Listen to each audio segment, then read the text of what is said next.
Full disclosure, news and commentary number 51, 51, 51, 51, 51, ha, ha, ha, ha.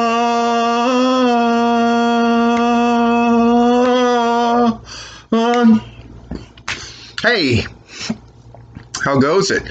This one's coming out late at night, and the reason is I actually watched Monday Night Raw from beginning to end. I would guess, for the first time in 10 years, maybe more. But I did it. What are we talking about? Our commentary is about how to use any number of things we've talked about before in this very crazy, crazy fucking time. And it is a crazy fucking time. Anyone who's trying to convince you that it's not is a fucking certifiable idiot. There's a number of things we're going to talk about. In fact, I'm going to turn on this fan. Hopefully it doesn't create a weird background noise. Woo! Shot of the crotch. Lucky you, lucky you. Got a lot of stuff to talk about. Not the least of which, you may have noticed the thumbnail. That was the gravestone of one Joseph Handelman, aka Wildchild Joey Kidman. Today is the 5th anniversary of his death. We're going to be talking about that fucking kid. I'm going to be sharing some stories with you. We're going to talk about, there's just so much going on. Is there going to be a tipping point tomorrow night? Yes. Larry wasn't really keen on doing it, to be honest. And I totally get his rationale. It feels weird to talk about wrestling when wrestling in so many ways seems so unimportant. It's a very smart, reasonable thing. He did offer that he would run the board if I wanted to get somebody else and just shoot the shit about everything going on with wrestling in the age of CV. And I did want to do that. So I got Matt Hankins, and he and I are going to be fucking breaking shit down and probably disagreeing with each other here and there and just talking it out. So please join us for the tipping point.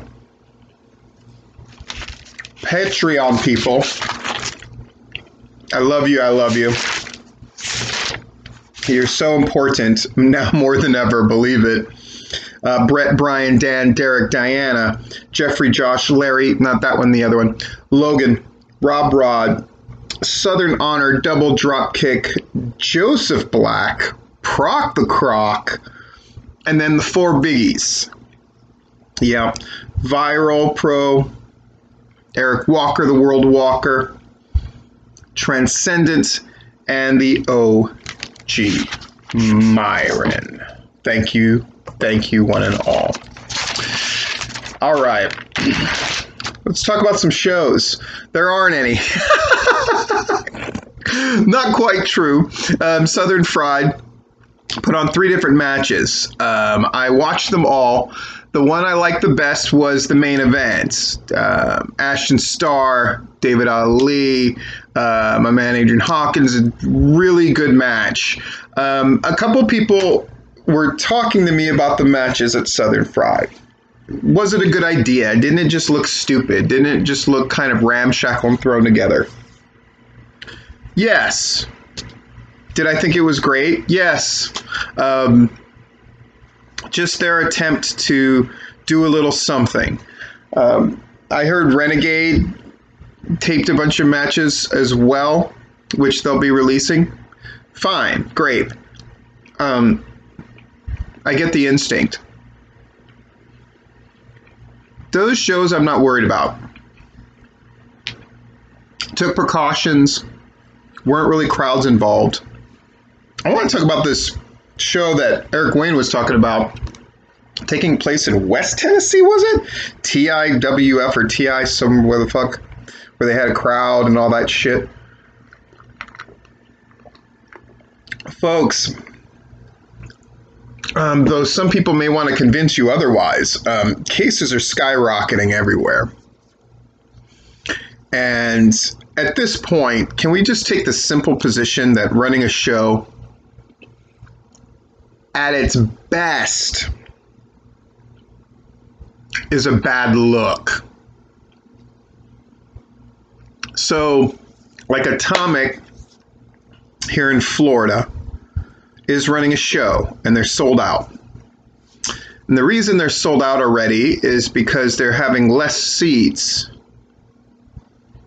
and because they're keeping each chair 6 feet apart from the other. Obviously, a couple of the people they're going to bring in, like Crime Time and stuff, can't fly in. So they're making all kinds of adjustments. So they've announced that all the matches are a mystery, basically. But they're going to do this show, damn it. What do I think about that? I think it's fucking stupid. You can argue with me all you want. You can say, oh, this thing just seems overhyped and overblown. By the way, if you're still holding on to that position and you're still that person that's putting out shit like, but what, they don't talk about all the people that have recovered. Great. True.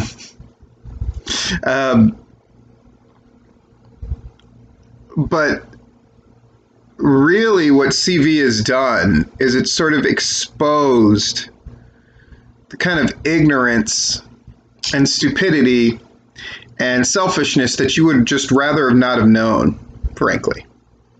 And for Atomic to run a show here in Florida, and the heels of even monoliths like WrestleMania and stuff aren't doing it. They're not doing it because they're overreacting. They're doing it because they're trying to stop this thing from becoming a forever landscape-altering event. It already feels that way, but we're in danger of this thing becoming a thing that's completely defines 2020, not just a quarter of it, not just a season, not just half a year, but the whole year. And to think that your wrestling show takes precedent over that is just irresponsible at this point. Now, we can have a debate back and forth, and I'm sure Hankins and I will discuss it back and forth tomorrow night about, well, bars and restaurants have to close, there's an economic component, and all the rest of it. Not arguing. There are a whole bunch of factors, and it's not very easy. And trust me, would I rather... Am I happy that I have to kind of go out there and scrounge up work and make it happen? No. And I do have to weigh health concerns and safety concerns because I'm in Florida and stuff's going way up. Cases are going way up. And we weren't even smart enough to close the beaches for the most part until a day or two ago. And even then, not everybody did it. And you had a whole bunch of idiot fucking spring breakers coming in. And now they've taken it and they've spread it God knows wherever they went back home. It's stupid. We're going to talk more about the stupid things that this has revealed. But nonetheless, the fact that there are shows to report beyond something like Southern Fried or Renegade, and, the announcement that possibly Southern Honor was going to try to do a show in April that would be like video only and figure out a way so the wrestlers could still get paid, and presumably that the show would not look ramshackle and like shit like many of the national shows do right now, being honest. Right. That's interesting, and it's worth us kind of keeping an eye on and seeing what they do. other wrestling related things happening. I watched Raw tonight, and the old matches that they showed were great, right? That's kind of what the WWE at this point has to draw upon.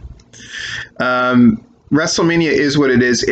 Listen, if I had to hear "Too Big for Just One Night" in somebody's promo again, it was just another reminder that when push comes to shove, the WWE is hemmed in by its own size, and the fact that it is a true corporate entity is they really come across as distinctly uncool.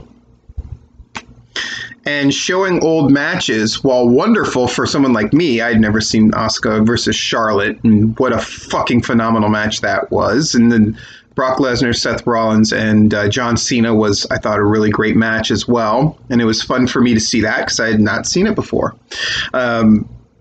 It was a reminder that what the WWE has to draw on is things that they've done in the past. What AEW is drawing on is we're making this thing up as we're going along, but we're determined to do it in a fun way. We're going to take chances. And WWE only takes chances in the macro sense. The fact that they're running a WrestleMania at all, to me, is foolhardy, but it is it's a bravery unto itself, right? Interesting stuff. Benoit, Dark Side of the Ring. You need to check this out. Tomorrow, the whole part 1 is out, apparently. Or maybe it's part 1 and part 2. Whatever. It's like 2 hours tomorrow night. But they released like about an hour of it online early. And I watched that thing and took extensive notes. Even if you watched it, I think there's a lot to learn. This was a thing done incredibly well. And it also coincided with Beyond the Mat appearing on Netflix. I'd seen Beyond the Mat many times before. And Dark Side of the Ring, all of the Dark Side of the Rings are phenomenal. But the Benoit one, I think, is the best one yet. And it's possibly the best nonfiction thing related to wrestling ever done. It's amazing. And it makes Beyond the Mat look like total dippity-doo dog shit. The narrative that's told in Dark Side of the Ring, way better. The timing of things, way better. Blaustein's Beyond the Mat does not age very well at all. Now, there are a couple things about it that are completely remarkable. The shot of Foley's family as Foley's getting drilled by that chair again and again and again. It's a shocking and indelibly imprinted image if you've ever seen it. Right? Some of the funnier things are really funny. New Jack auditioning for a Hollywood role or to get an agent is funny. And the Terry Funk, but a lot of the stories feel very similar. The Jake Roberts stuff, which was supposed to be incredibly shocking, really does come across as a little contrived. Now, Jake would say it's because they lied to me about what this thing was going to be about. I thought it was going to be a keep it kids off drugs thing. That's why I was so open and talked about things the way that I did and let them film me in sort of bad situations. I don't know if that's true or not. This is Jake we're talking about. However, there's parts of Beyond the Mat that just, like I said, they just didn't age very well. But I think Dark Side of the Ring, Chris Benoit, is going to remain. Just when you look at the people who were speaking, starting with David Benoit right off the top, you knew they got the right people. And it tells the story very thoroughly. As somebody who has read every book and article about the whole Chris Benoit thing, from I can just look on my shelf right now, right? Chris and Nancy and fucking the one that Mushnick wrote, and then Ring of Hell, of course, by somebody that I used to write with at the various wrestling sites.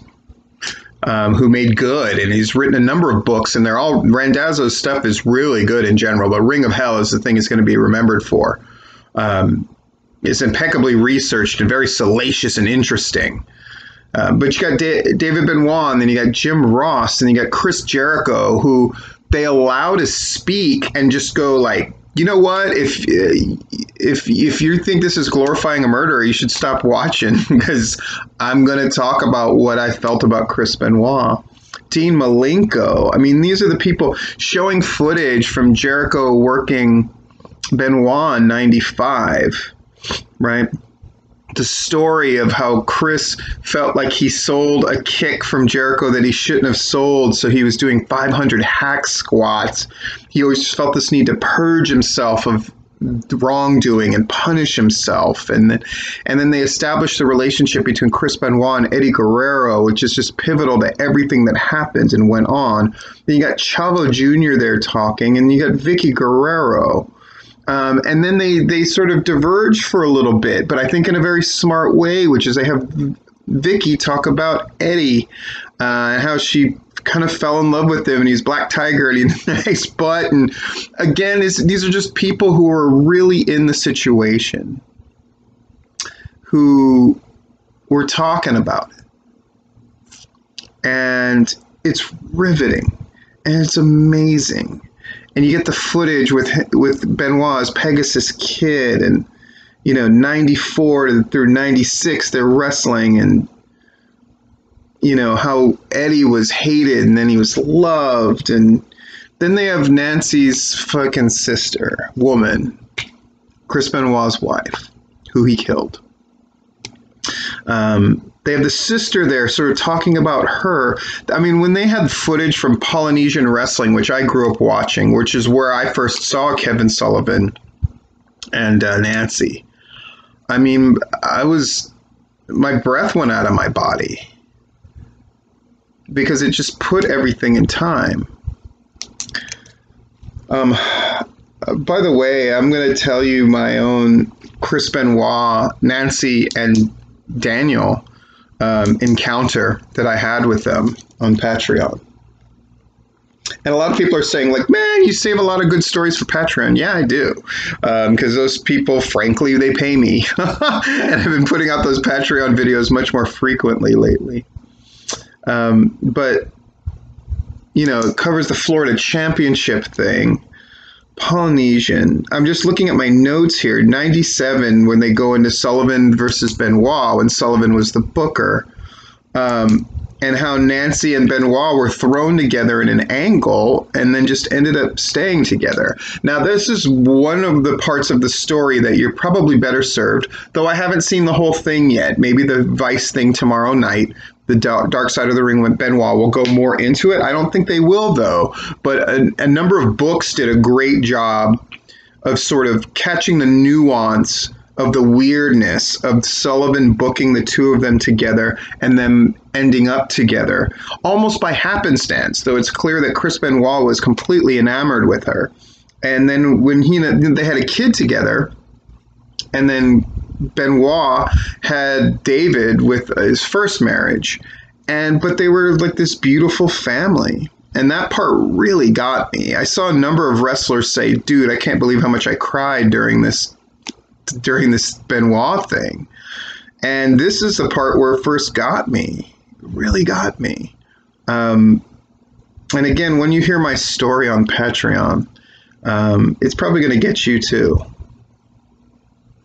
And then, Bash at the Beach, 97, Sullivan Benoit, this like match where they're just beating the crap out of each other all over the place. And then they're fighting backstage, literally fighting backstage, and Benoit like peppered him. And apparently this was because Nancy sort of like, he abused me. Though Kevin Sullivan denies the abuse. That was made clear on the thing. Though he wasn't a part of this documentary, obviously.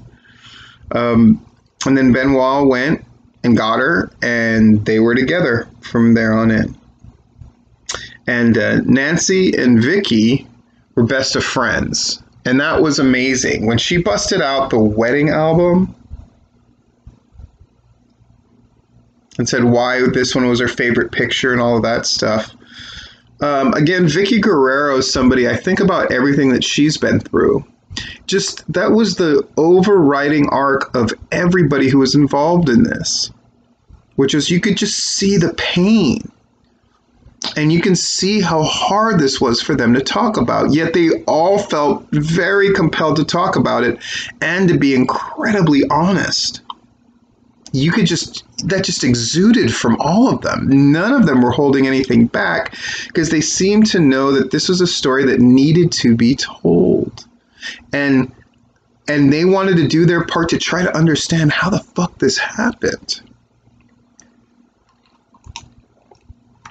What I hope that young wrestlers get out of this: do I understand the instinct to admire Chris Benoit, the wrestler?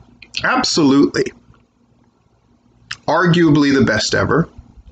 Undeniably one of the best of this generation. Undeniably. Anybody who says Chris Benoit wasn't a fucking phenomenal wrestler and that Eddie Guerrero wasn't a phenomenal fucking wrestler, you just don't know what the fuck you're talking about. They hold up. In any generation, they hold up, both of them. But the dark side of that, where people try to make his death into what it wasn't, that it was some kind of massive conspiracy, that I don't think Chris Benoit did it, just makes me hate a lot of wrestling people. Just makes me hate them. And I'm sure there's a lot of people listening to this that feel the same. And a lot of people who might be listening that goes, holy fuck, that's pretty strong. Is he talking about me? If you're somebody who's acting like you know about something that you clearly don't know anything about, then yeah, I'm talking to you.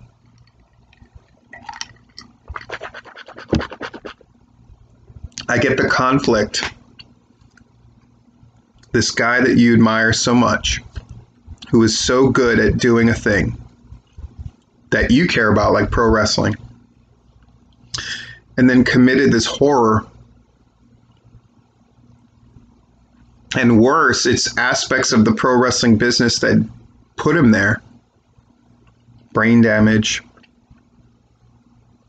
chemicals going in his body, the culture that surrounded professional wrestling. I saw Davey Richards wrote a thing where he's like, I'm not in that world anymore, so I don't talk about it, but fucking Benoit. I mean, because it went from Dynamite Kid to Benoit to Davey fucking Richards. If you don't think he patterned himself after those guys, you don't know shit. And I was there with Davey Richards.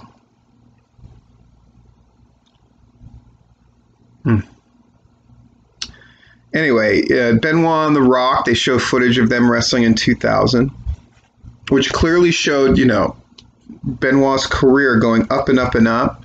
They didn't really talk about the transition from WCW to WWF, which was pivotal in this whole thing, and the treatment in WCW, which Ring of Hell covered very thoroughly. A lot of people think Ring of Hell is like, it's just a bullshit book. I gotta say, it connected dots better and in a more interesting way than any other Chris Benoit book. Just saying, just putting it out there.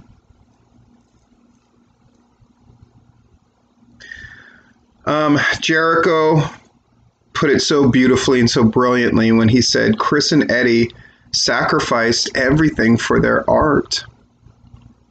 And that word art might drive people like Jim Cornette crazy, but I don't think there's a better way to put it.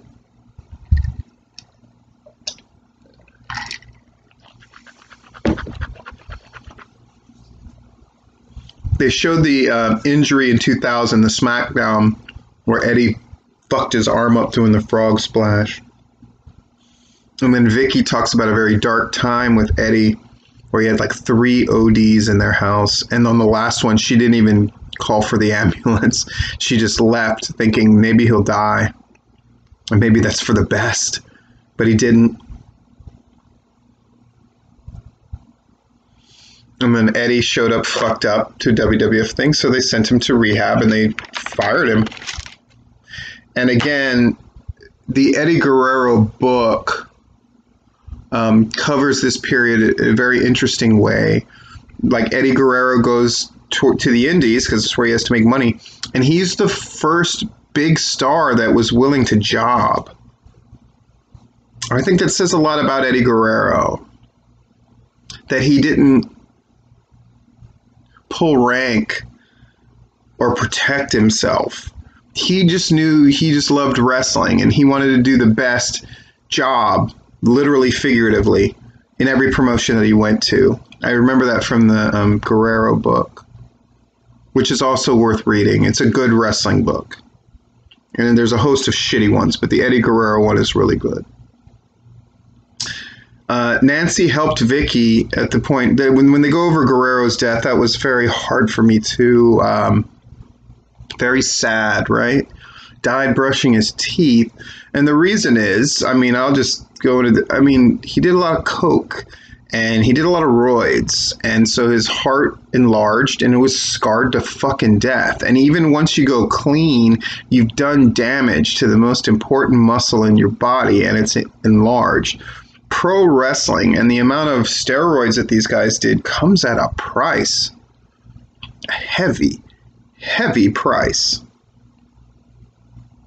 Because again, these were undersized guys at a time where you weren't supposed to be undersized.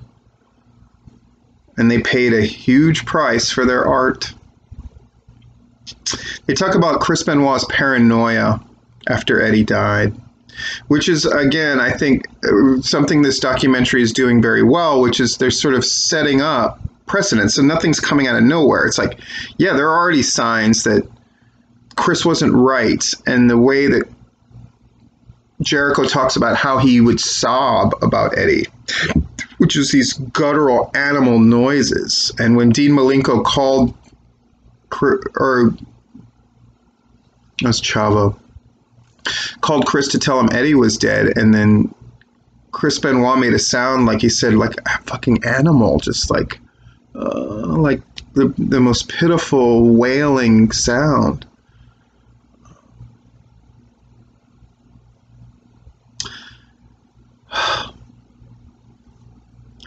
If you are a wrestling person, you have an obligation to watch Dark Side of the Ring, Chris Benoit, tomorrow. You have to.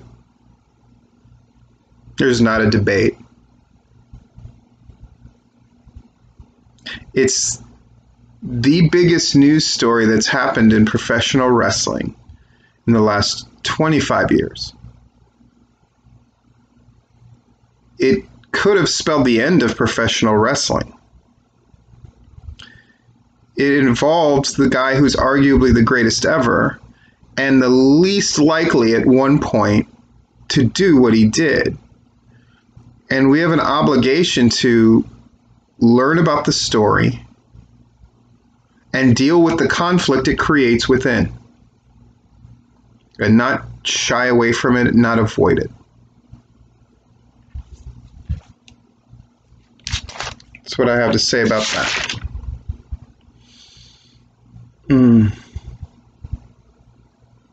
Let's talk about fucking Kidman. So, Wildchild Joey Kidman. He wrestled. He's big as shit. Potential very high. Sometimes was dumb as a bag of hammers, but always willing to learn, always wanted to talk about wrestling, always stuck up for what he wanted to stick up for, which I admire as well. At one point, I remember confronting him like, fuck, what, aren't you going to be a man? How long can you be Wildchild? And he said, I can be Wildchild forever. And that won me over. I was like, good for you. A number of people felt very close to Joey Kidman. And you would see inside jokes flying around about lime sherbet and all this shit with the boys and Joey. Yeah, he's fucking something else. At one point, I felt that Kidman was a little out of pocket and he wasn't listening. He's a little arrogant. So I played a rib on him, as it were. And I had Fred Yehai go over the match with Kidman. It was just going to be a squash match. Kidman against a warhorse. Warhorse were my traditional jobber gimmicks, right? Mask, same warhorse shirt, black pants, all that shit, and then they would each have their own individualized gimmick. Anyone who wrestled for PCW was expected to have a warhorse gimmick so they could job for each other and have a little fun. And for the newer wrestlers, it was a chance to really learn how to work a gimmick without worrying about wins and losses being attached to them, because it was a totally separate gimmick. And so Kidman was under the impression that, okay, Fred Yehi is going to be my guy, goes to the ring first. And then as soon as he goes to the ring, Fred hands me the shit, and I put on the Warhorse gear. So Kidman doesn't know it's me. And it's Warhorse Sex Bomb, because I wanted it into the ring to the fucking Sex Bomb song. So I'm gyrating and just acting a fool. Whenever I got to go out there, I always had a fucking good time, especially if I was a Warhorse. So I go out there, and, I'm doing the job, right? I'm taking spots for Kidman all over the place. And then he kind of suspected something was up. Because he was just like, huh. Because there was a couple of, like, when I got a chance to trap him in the corner, I hit him with a chop. Pow! I had a fucking killer chop. The crowd was like, oh, Warhorse got a fucking huge chop on him. And he was like, oh, okay, weird. Usually Warhorses don't get offense, but whatever. And so he aggressively called for a finish, his finish, right? Where he's going to fucking pick me up and drop me in a DDT kind of thing. But he grabbed me in the DDT, and I immediately, fucking countered it. I spun, took his hand, fucking countered, and fucking threw him down like a legit fucking judo throw. Kapow! And he was like, what the fuck? And the crowd's kind of going like, oh, shit. And I'm sure the boys in the back were going like, oh, fuck. Like, fucking Platinum just did like a legit fucking judo throw. I can fight. But then at that point, when I felt like he was sufficiently humbled, he called again for the finish, but this time he just went, finish? Like, can we do it now? I said, sure. Boom, took his move, got pinned. He still didn't realize it was me. I had to go back to the locker room and explain to him that it was me and show him, and then he put two and two together. Fuck, man. That guy was great, and his family was always fucking lovely, especially his mom, just so lovely. And the circumstances around his death and the horrible shit that surrounded that, I talked about in a Patreon thing. And it's not really worth going over here in any way, shape, or form, because I don't want to cast a pall over this. But Kidman, he was young. Guys, super young, and I'm hoping we're past that in wrestling. I'm hoping we're not in a time where guys are drugging it up in a stupid way. I don't think that's common, and I'm glad.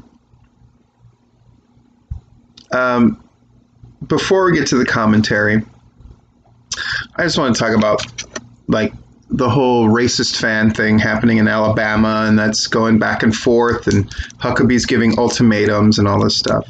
To me, it just seems so weird. Not that anybody would be upset at those fans. That is what it is. But people who would not want an ultimatum giving ultimatums, I think it's a bad look. I also think that it just seems kind of weird that Matt Wade runs around doing all that crazy shit and continues to be kind of belligerent and say dumb and crazy shit. And wrestlers don't seem to have anything to say about that. Instead, we get wound up about a couple of fucking marks. If you don't want promoters to book them, then talk to those promoters. I think putting things out in public, it takes away from the effectiveness of what you're trying to get done, which is my main issue with it. Not that things need to be clouded in secrecy or behind the curtain. I'm not saying that. I'm just saying Huckabee, in particular, is perhaps not approaching things in the way that will get things done in the most effective manner. Never mind the respectful manner, but the most respectful manner. Plus, with the Matt Wade thing and the fact that almost nobody addressed it, and certainly didn't get up in arms about it to the extent that this did, it seems hypocritical. I'm not saying it is, but I'm saying it seems that way.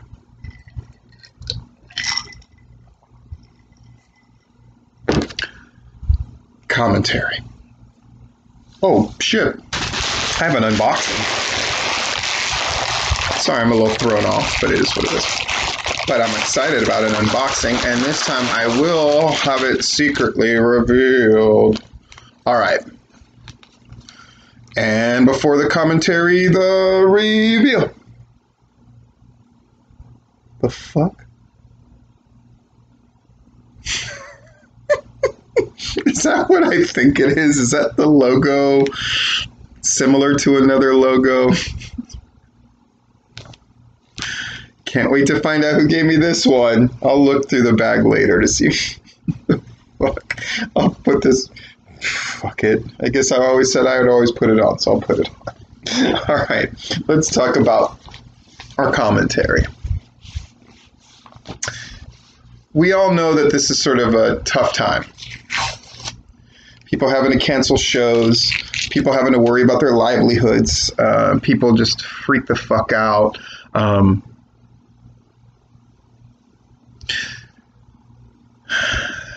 Over here, my kid wrote me a note, which really picked me up at a time where I needed it. Got divorced, was hurting. My kids are phenomenal. And Elena wrote me this beautiful thing. I'll just fucking take it down.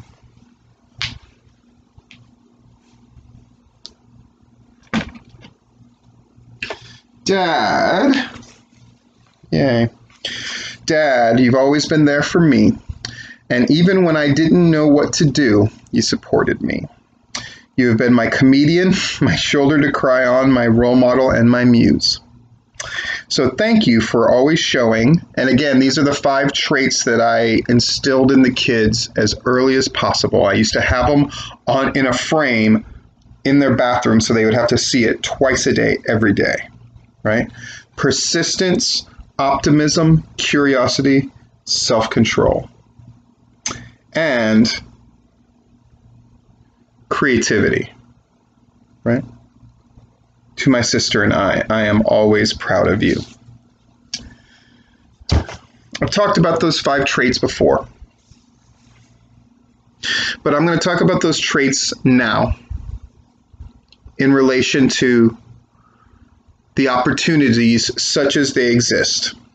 I'm not going to sit here and blow smoke up your ass and say this is a great time for pro wrestling. It's not a great time for almost anything, except for shotguns and canned goods, right?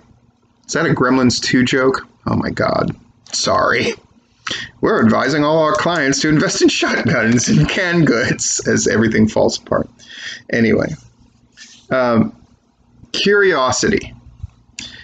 There's one thing that this has done, and it's very evident, which is all the promotions, at least to an extent, have a great deal of empathy for each other and are much more prone to, if not work together, to kind of put their petty shit on the down low, or at least on the back burner. And that may lead to curiosity about actually like checking in with one another. And I think that's probably a good thing. As far as creativity, we're seeing groups that are creative, like AEW, and what an advantage that is. We're seeing wrestlers who are learning this time to promote themselves in unique and interesting ways. And I think that's wonderful. And I think it's forcing them to stretch their muscles a little bit. And it's forcing them to think creatively, which I think is wonderful. There's one thing I definitely disagree with Jim Cornette about. At one point he was saying like, oh, Cody Rhodes, you took these acting classes and, you know, I think that that's stupid. Is it stupid? No. I think this is a great time for people to learn to do things better instead of just pretending that there isn't an acting component in pro wrestling and that it's not a craft that you can learn and hone and be better at. Fucking stupid. Ignorant to not to try to better yourself creatively and to have curiosity about the things that you can do. If you'll notice, a number of the P lists that I've put out lately haven't been the typical P lists. They've been about, there's ways that you can improve yourself right fucking now. Go do it. Self-control. Shut the fuck up. I don't fucking want to hear your fucking theories. You look like a fucking idiot. I don't care how many people click like on your horse shit. If you're stating a strong opinion, there's a good chance you don't know what the fuck you're talking about. Your inability to say I don't know, and your inability to shut the fuck up about certain topics and matters, whether it's CV or politics, or what the WWE should be doing. I would say it runs 80-20. 80% of the things that I read that wrestlers and wrestling people post about are nauseating and make me think less of them. Not because I disagree, though I do, but because it always shows a glaring lack of intelligence, wisdom, and simply knowing what the fuck you're talking about. It's usually agenda-driven nonsense. And a sure sign that all you're doing is hurting yourself. You're not educating anybody. You're not converting anybody to your way of thinking. You're just revealing yourself to be every bit the fool. Can I get an A fucking men from somebody out there? I hope so. I doubt I'm alone in thinking this. 80% of the political or scientific posts or opinions related to a serious topic that I read lately from wrestling people are fucking annoying at the least and show a glaring amount of ignorance at the most, and they're maddening. And you might think, oh, well, that's a success because I'm trolling successfully. No, it just makes me think you're a fucking moron. And believe me, I'm not alone. It's okay to not say anything.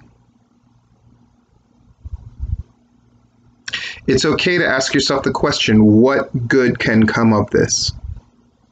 And if the answer is, realistically, probably nothing, then don't fucking post it. I don't know how many ways and shapes and forms since the internet has been a thing that this hasn't been told to young wrestling people. But it doesn't just apply to young wrestling people. It applies to all wrestling people, and in fact, everybody in general. You don't know what the fuck you're talking about. And even if you sort of do, you certainly don't know how to express it. I don't know. Shut the fuck up. Usually the best thing to do. Or to say. Or to not say. Self-control, dickheads. For the wrestling promotions that continue to run in front of crowds, you have no self-control, and you're fucking idiots, and you're fucking irresponsible. Fuck you. I don't know how long it's going to be, neither do you. And it could be months. Sorry, on the Kohlberg's morality pyramid, right now we're all in social contract, motherfucker. We have to be. And for the people that can't reach social contract or principles, we're going to have to put law and order in on it. I can tell that already.